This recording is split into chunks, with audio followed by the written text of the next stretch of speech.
And now, here he is, that hard-hitting, award-winning, conservative voice of television, Wally George. Okay, thank you very much. As you can tell, there's no studio audience tonight. We have a very special hot seat for you tonight. Get everybody into the front room or wherever you watch television. Get everybody around the TV set. Call all your friends.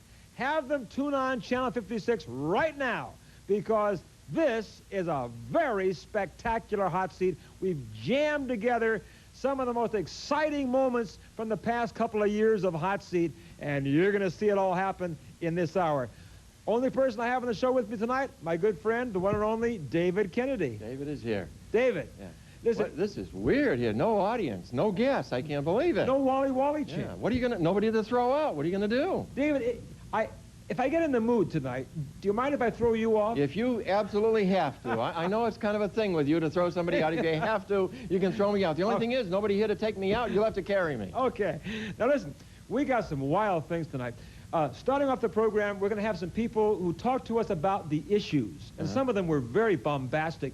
Do you remember? We had some good ones, yeah. For example, do you remember a guy named Eugene Dougherty? Oh, sure. He really yelled at me. On the raping. Yeah, he said that prostitutes can be raped. Yeah, right. And I argued about that. Let's watch.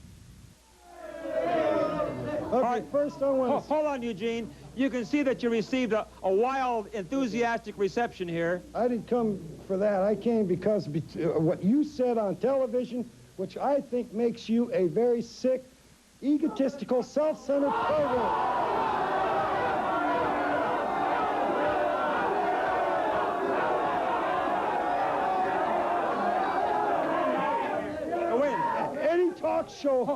Any talk show host who has got the audience that you have, the viewers that you have, they'll get on television and, I quote, unquote, say that it's all right for a prostitute to be raped, sodomized, and beaten is a very sick man. Just a minute, sicko. No, Hold on. You said it. You said it. You're very sick. You need help.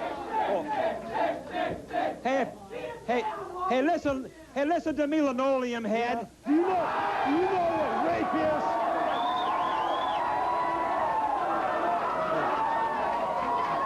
Let me answer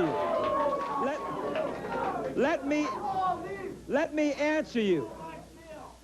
You are misquoting me. No, that's what you said. Look at your videotape, jerk. Here's what... Just look at your videotape.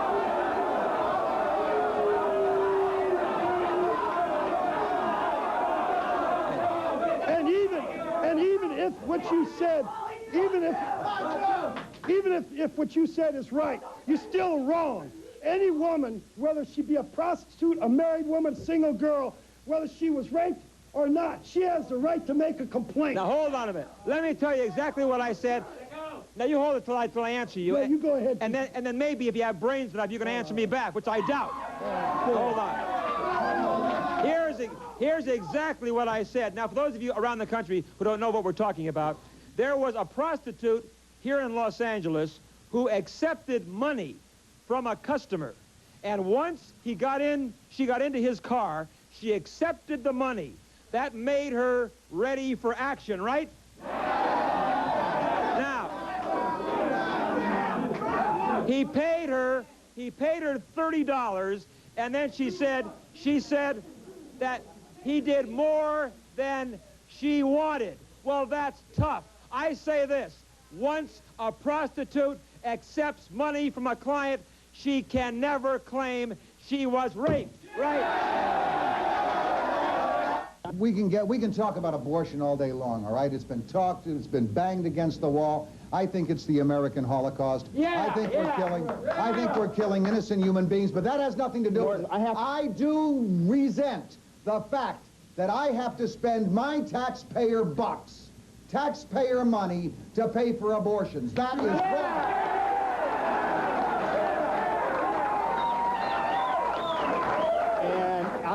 And I got to tell you, Mort, I resent you coming up here, supposedly an intelligent man, and drawing a moral equivalency between what happened in Nazi Germany with the Holocaust, where 12 million individuals were killed, and comparing that to... Let me tell you why I got it that way, Bruce, all right? Fetus is a human being. Have you ever known a fetus inside of a woman to come out as a cow, or a pig, or a dog? It's always come out as a human being.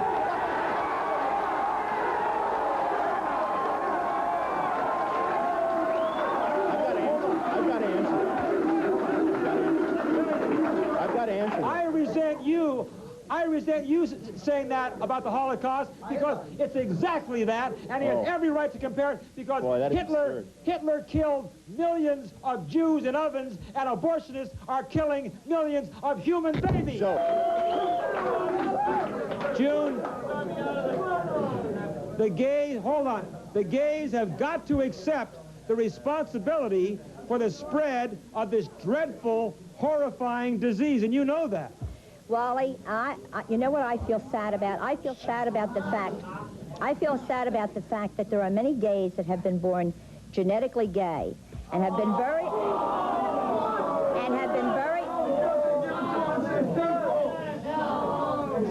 I'll wait. And have been very unhappy with their lot in life. Let me tell you right now. And it's very sick for anybody if they had cancer, if they were... Remember what we used to do to the lepers? Do you remember that?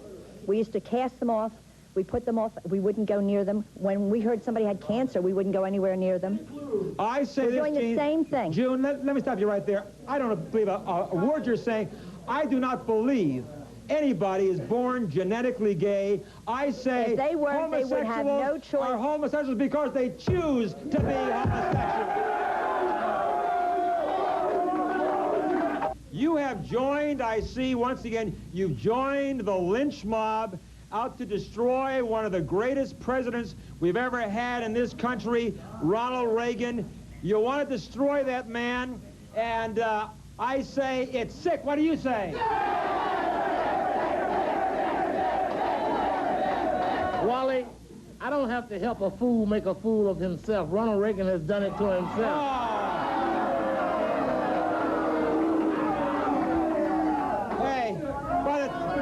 By the time we finish this interview, go look in the mirror and you'll see a perfect image of a fool. I'll never see the image because I don't have a picture of Ronald Reagan. Listen. Walking around, you got Ronald Reagan running around talking about, oh, I didn't know. He's so dang old that brain doesn't function anymore. He don't know himself. Now wait a minute. You see? Yeah. You see, just like Ronald Reagan said, he said that the sharks are circling in the water because they smell blood. You know what? If you don't want your blood to be attracting sharks, stay out of the water. Now wait a minute.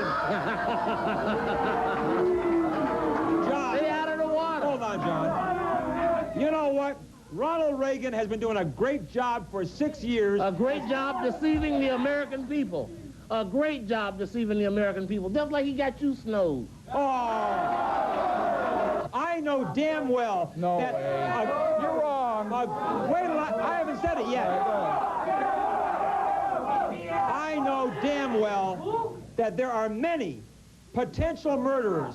If they knew, without a shadow of a doubt, that they would go to the gas chamber positively, absolutely, if they committed that murder, that would deter many murderers, wouldn't it? No.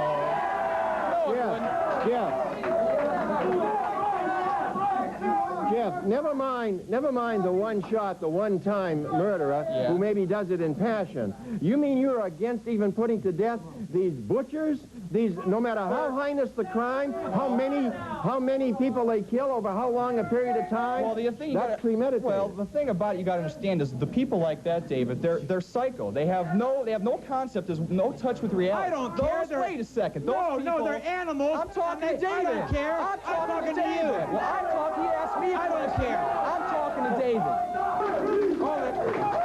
David. Next up, we have Hot Seat's favorite, most bizarre guest, Rudy Krause.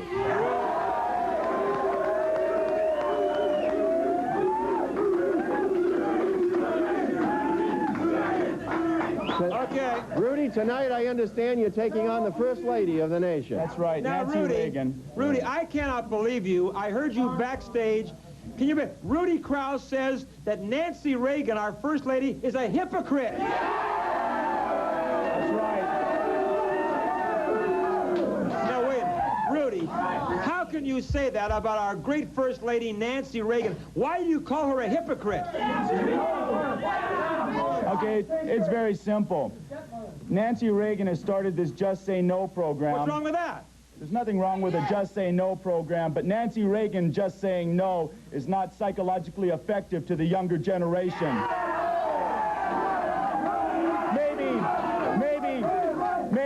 Maybe someone like Berlin saying, no more drugs. So tell me that you love me while you're flying away. No more drugs.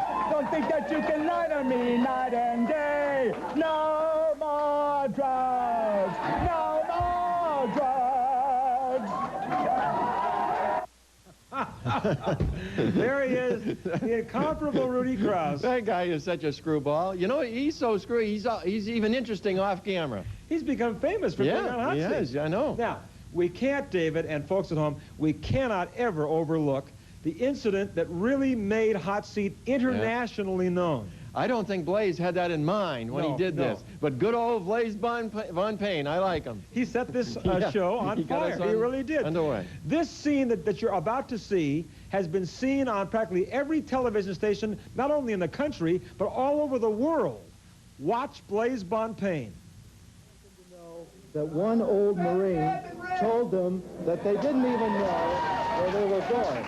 They didn't know the difference between Grenada, St. Vincent, St. Lucia. Hey, wait a minute. Can I start the interview going? Nicaragua. They didn't know where Guatemala was. Hey, wait a minute. And they're going to die there. Wait a minute. They're going to die in Central America. Wally, let you and I have our own show here. To a charlatan like this, they listened to him. Now, wait a minute. And they cheered, and they went on like that. Now, remember that an old Marine told you that you were going to die. You are not coming back from Central America wait a minute. alive. You will come back dead. Don't forget it. The Marine Corps told you that. Remember that. Hey, listen to me. I don't listen to you. I've heard enough of you already. I'm telling you, I'm telling these young people. This is my show, and if you don't knock it off, I'm throwing you off personally. Is that now, do you hear that, Marine buddy? Yeah. All right. Listen.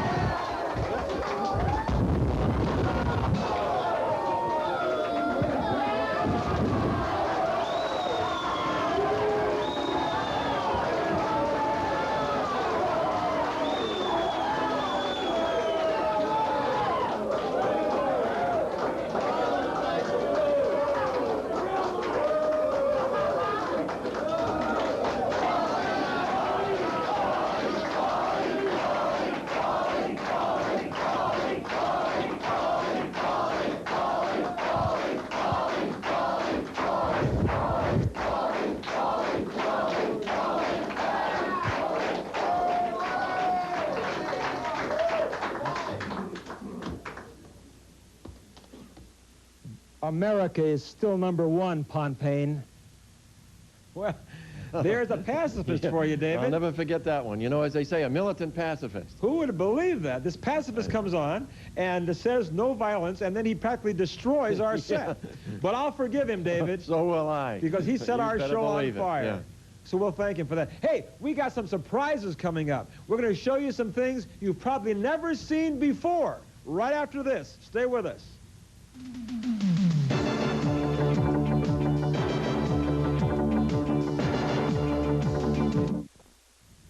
Welcome back. I'm Wally George, and of course, this is Hot Seat, a very special Hot Seat. In case you just joined us, we are showing you things that are very exciting. Some of the excerpts of past shows that maybe you haven't seen before. If you have seen them, I know you'll want to see them again. And David, you know, here's something that's going to be very exciting.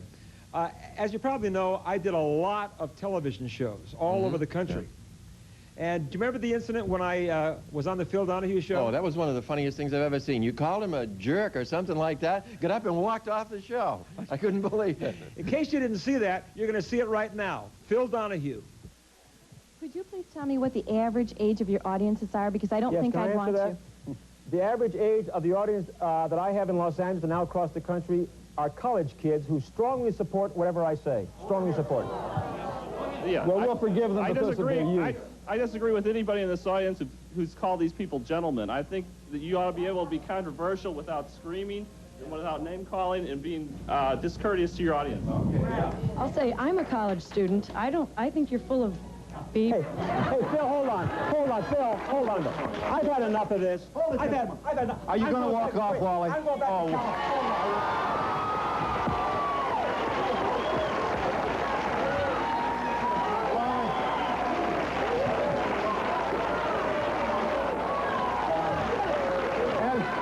Shake hands, Wally. Just a handshake, Wally. Wally George, ladies and gentlemen. And we'll be back in just... Well, that was all right. I did it, you know. And Phil Donahue came back and says, nobody has ever walked off my show before. I bet he was surprised. They have now, Phil. Hey, you know what? I had a great thrill, David. I did a special with Bill Cosby on NBC, and it was a special about rock and roll music. And, of course, I was very much against that, of course. And I had some comments about it, and here's what I had to say. It's the lyrics that are causing all of the problems. That's ridiculous. It's garbage. Rock musicians tell stories. I'd take all of those punks and lock them up for the rest of their lives.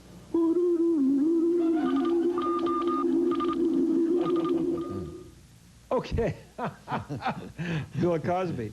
Well, you're an authority on rock and roll music. Oh, of course. I know everything about that. PM Magazine brought their cameras down here, remember? Uh-huh. PM Magazine came down one day and they asked me all kinds of questions. Watch. I've seen some signs that say Wally George for president. How serious is that? Listen, I would, if I thought there was a chance, I'd do it like that. You know, I'd be great with Andre Gromyko. Hey, you jerk, get out of here. It'd be terrific. Then America needs a president like that. Some of my comments, David, on PM Magazine. Yeah, that was a good one. There's a great shot on you on Entertainment Tonight. Let's take a look at that one. I'd like you to say, yeah, that was a very good segment. Yeah. Entertainment Tonight, watch. It's been 20 years since somebody has gotten on the air and been mean and nasty when they should be mean and nasty. As Entertainment Tonight turns the tables on Thursday, March 1st, 1984.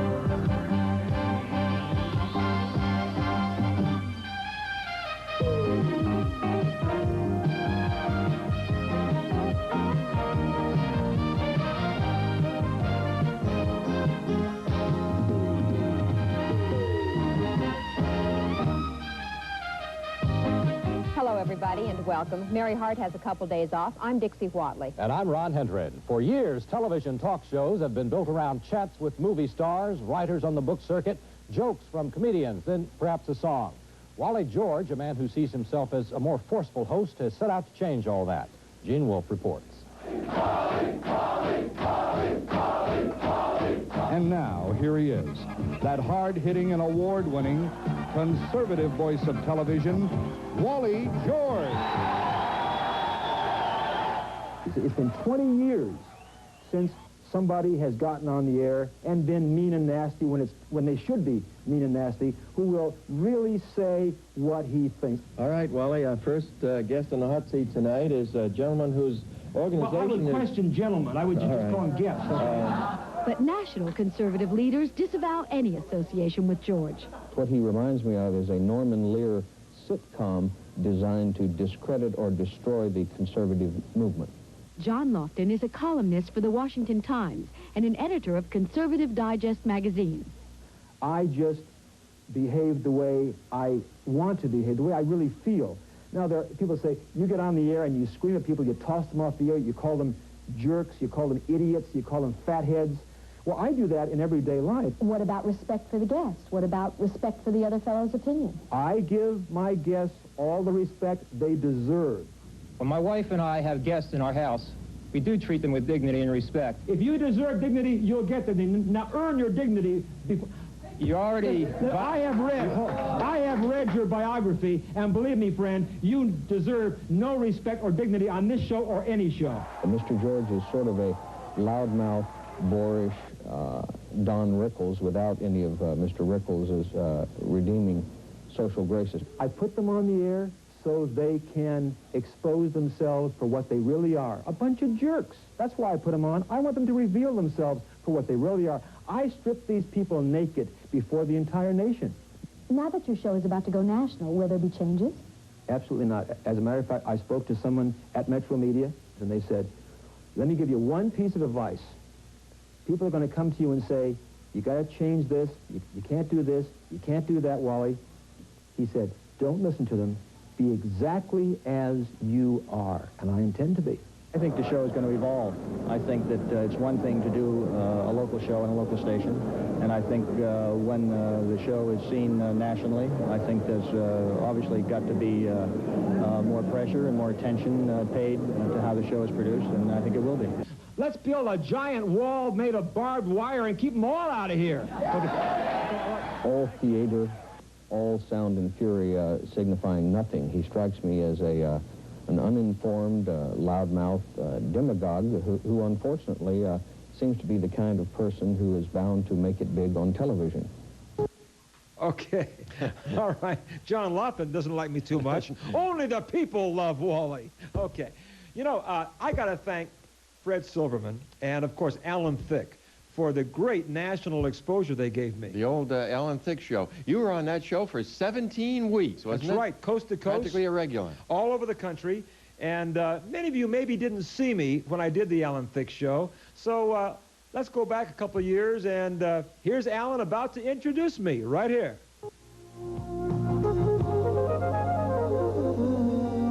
All right, here's the conservative's friend. And I am required, I think, by law, at least the MGM lawyers, to warn you that his thinking does not represent MGM, Metro Media, this station, or anybody else who thinks necessarily. It's just he's on his own here. Now, this is Wally George.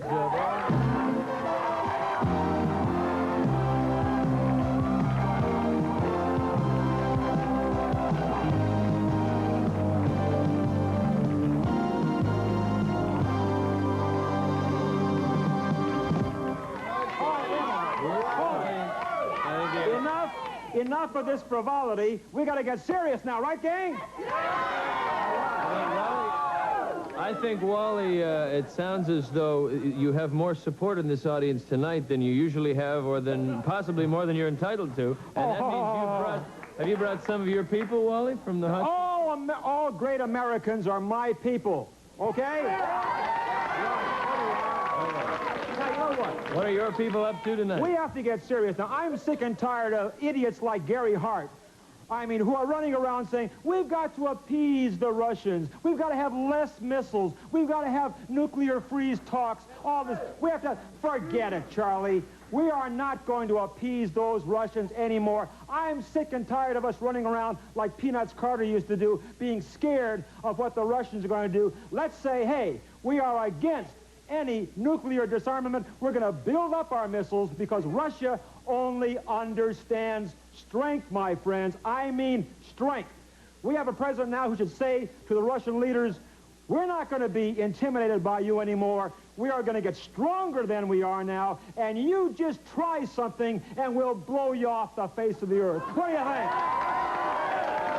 All right. It's about time we started being strong for a change. What do you say to the people who say, okay, Wally, but the Russians may blow us right back? They won't. History proves... Well, hold on. Then there's nothing to worry about, folks. Listen to me.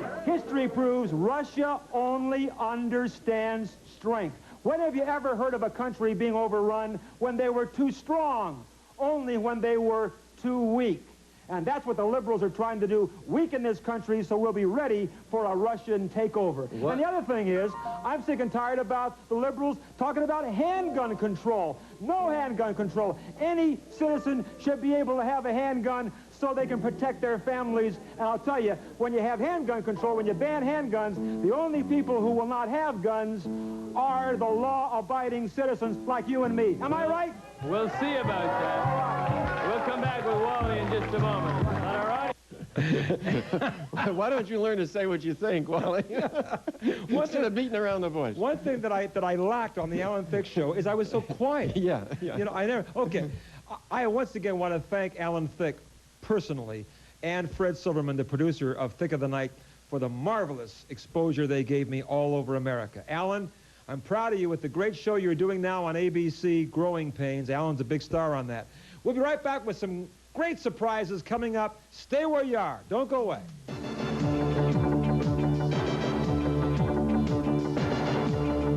Keno's Restaurant and Bakery. Keno's welcomes you with a friendly atmosphere, great service, food cooked to your taste, and a relaxing lounge. Enjoy Keno's famous buttermilk pancakes, sumptuous salads, delicious specialties, and fantastic desserts from Keno's Bakery. Keno's is the place for you, featuring 24-hour low prices and daily specials. Keno's Restaurant and Lounge on La Palma at Magnolia in Anaheim, on La Palma at Imperial Highway, Anaheim Hills, and off the 55 freeway at McFadden in Tustin.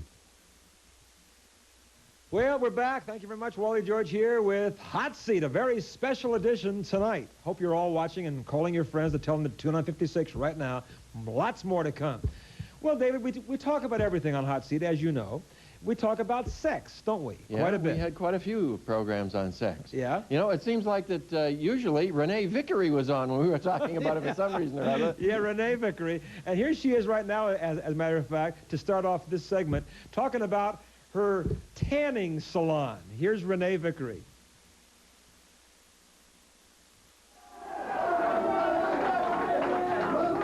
Well, Wally, I don't. She wears a suit. I wear a bathing suit. I wear a bathing suit. Hey, who is this girl that's here next to you? She's the one that works at the front desk with me. And she shows the men. She shows the men and the women how to turn on the machine, where to put the lotion. I'm sure she tells the men how to turn on, right? I wear a swimsuit. I wear a swimsuit. You want to see her tan lines? You wear a swimsuit? I wear a swimsuit. Want to see my tan lines? Can I show my tan lines? Just a peek. Just a peek.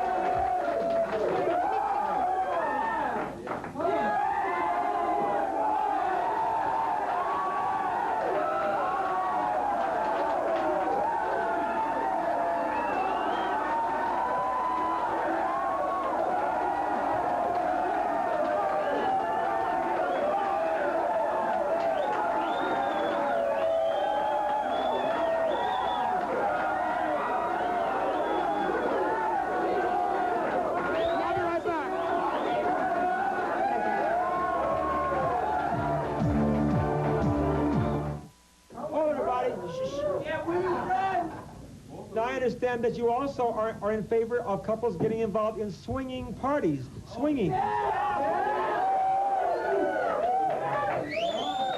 Wally, I feel nothing's wrong with that. Oh, come on. I mean, I think that everybody should be able to live. I believe that everybody should have their sexual fantasies. I mean,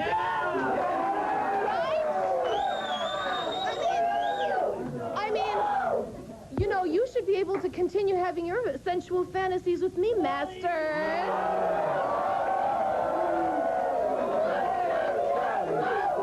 It's a free world, Wally. Also is a moral country. We have to have a moral code.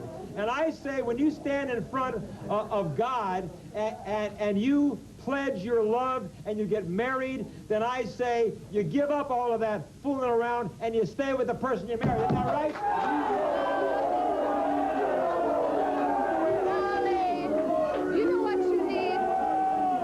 To loosen up a little bit, Wally. Wally, I'm going to take you to France. I'm going to pay for a ticket for you, and I'm going to take you to France and give you warm, hot massages. And you know what else I'm going to give you? Your favorite drink, apple boysenberry. Oh, come on. Charlie, are you married? Are you married? Wally, I'm waiting for you. No, but if you do get married soon, it'll be you. But no, without me, would you have an open marriage if you got married? Well, not if it was with you, Wally. I would just be totally devoted just to you. Yeah, Charlie. Okay, now it's time for our final guest on the hot seat. David, introduce her, if you will. Okay, next up tonight we have actress and former Miss Louisiana, Rhonda Shear. Rhonda Shear is here.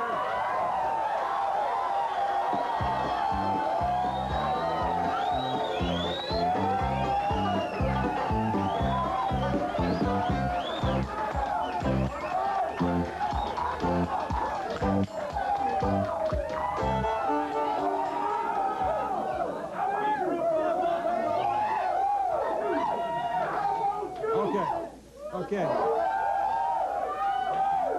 All right. Hold it. Rhonda Shearer. Okay. Yes, Wally George. Hold it, everybody. Now, you are an actress, and you're a model. You're former Miss Louisiana. Now, you are here to complain to me that many girls have to suffer from sexual harassment on the job. Is that correct? Absolutely. Sexual harassment on the job. Sexual harassment on the job. Harass is to be annoyed or disturbed persistently. And then the sexual harassers are considered by their peers to be virile, victorious studs. Like yourself, Wally. Wait a minute. Hey, let me say this.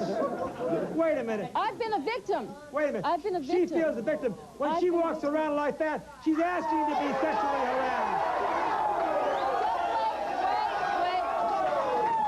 Wait, Rhonda. Wait, excuse me. May I speak? Wait, hold it. Rhonda, if you and people like you don't want to be sexually harassed, why do you walk around half naked, huh? Wally, it has nothing to do.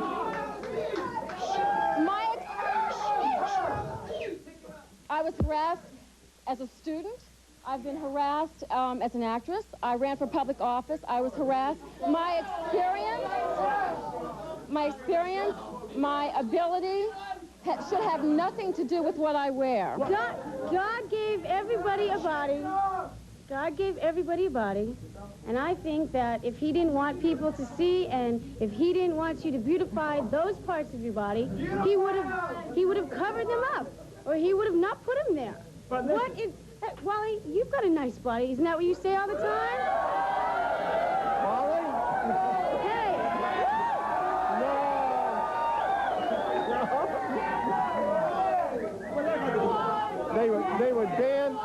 They would ban nude beaches forever if Wally went on. Do I take it that you deliver strippergrams? I sure do. So she may be at your door. I saw... Let me ask this. I saw an ad for your a company. Hold it down. I saw an ad for your company called Expertise, and I couldn't believe the ad. It was for Valentine's Day, and the ad said, for Expertise, for Valentine's Day, David, play Cupid, order your sweetheart a stripping telegram. Yeah.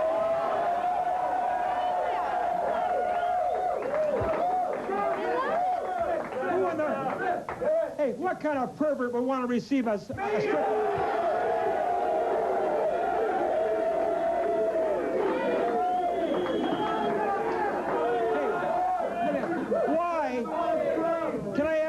Why you decided to get into this business? Why? I got into it about 3 years ago. My girlfriend introduced me, and I love it. I meet a lot of nice guys like these guys.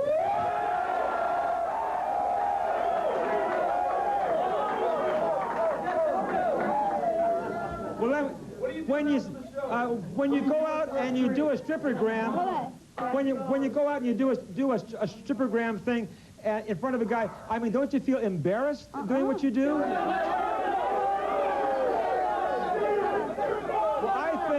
I think it's very degrading. It's very...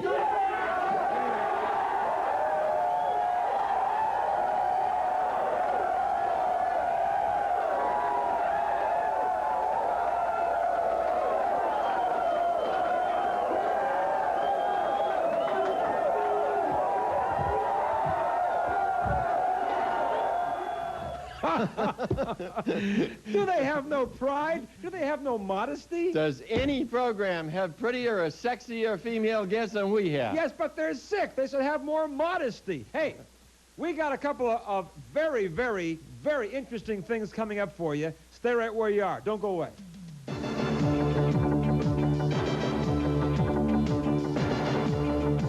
A very special edition of Hot Seat. Of course, next week we'll be back with our normal show. We'll have our live studio audience and all that kind of stuff. But I hope you're enjoying this as much as I am. I'm having a lot of fun watching this. Oh, this is great. You know, no highlight show is going to be complete without you singing.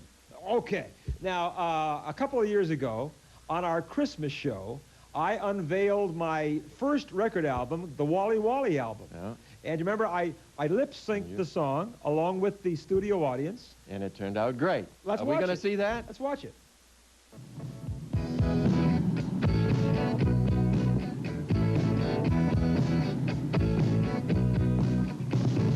Wally, Wally, whoa, whoa, we gotta go and see your show. Wally, Wally, whoa, whoa, we gotta go.